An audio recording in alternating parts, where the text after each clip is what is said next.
داریم قربون. آره آماده داریم.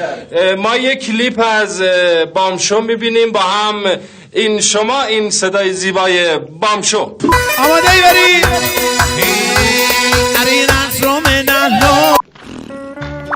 خیلی خوب. نه یه جلو بسته دیگه. نزدیکتر نیا.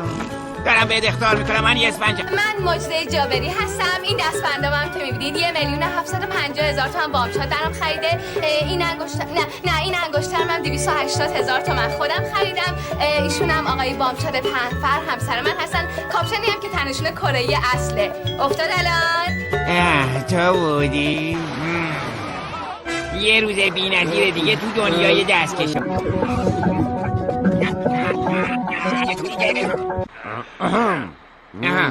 بذار کیف پولمو در بیارم. صبر تو این کیفم نیست. حتما تو یکی کیفم یا اینجا هم کیف نیست. من این پولو خود داری. چقدر میخوای؟ چقدر میشه؟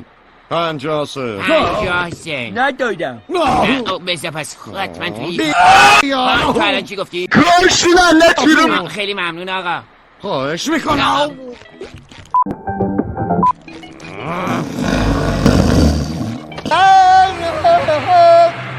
در بختم بر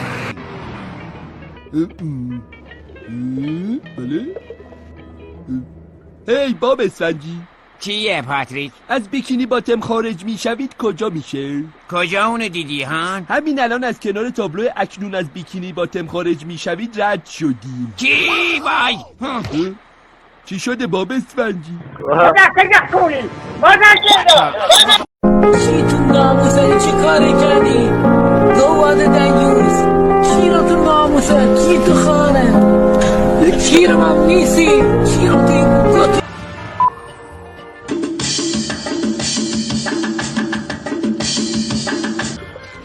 آخیش بالاخره رسیدم خونه.